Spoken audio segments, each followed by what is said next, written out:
Ayan yung ating kawali.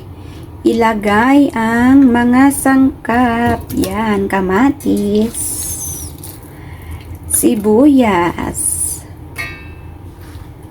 bawang luya. Ayan, yung paboritong dry tinapa. Lagyan din natin ng dry shrimps. Yan. Madali lang po siyang lutuin kasi pag sama-samahin lahat ng mga sangkap. Ayan, ilagay na natin minsanan. Yan.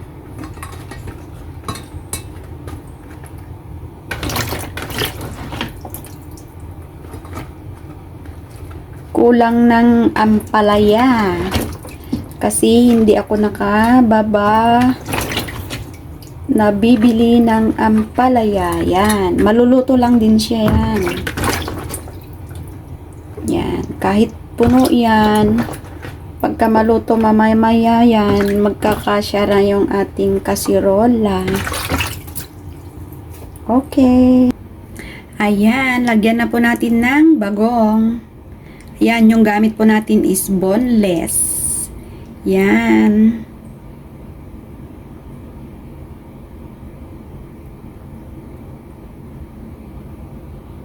Lagyan po natin ng 3 kutsara. Okay.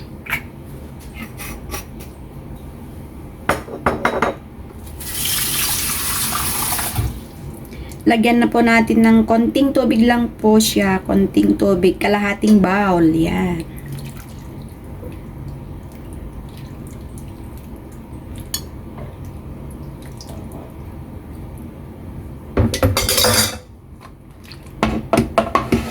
Okay. Ready na po natin siyang isalang.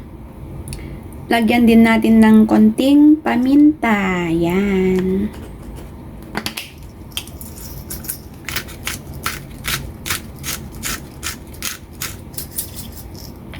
Saka na lang kayo maglagay ng magic sarap pag hindi okay po yung, kung matabang po yung lasa para hindi siya salty, maalat.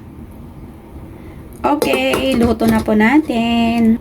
Ayan, ganyan po kadali ang pagluluto ng pinakbet na Ilocano. Lutong Ilocano na pinakbet. Ayan, pagsama-samahin lahat minsanan. Sabay-sabay na rin silang maluto lahat. Yan. Hayaan na po lang natin siyang kumulo. Saka natin haluin. Ayan, kumukulo na po yung ating pinakbet.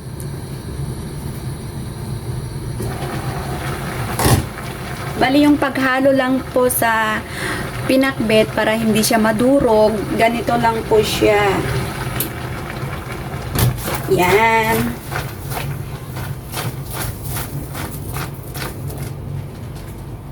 Yan.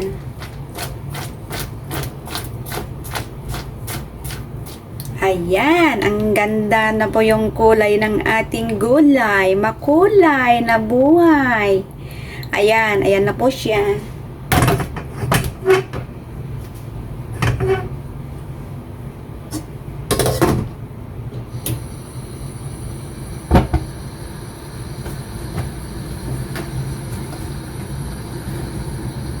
Ayan, luto po natin ulit. Bali, hinalo lang po natin siya para maganda po yung pagkaluto pantay. Yan, lasaan po natin siya para matimplahan po natin ng mabuti.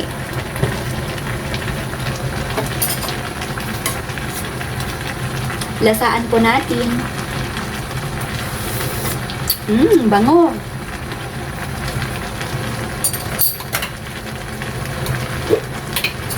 Depende na po yung inyong panlasa.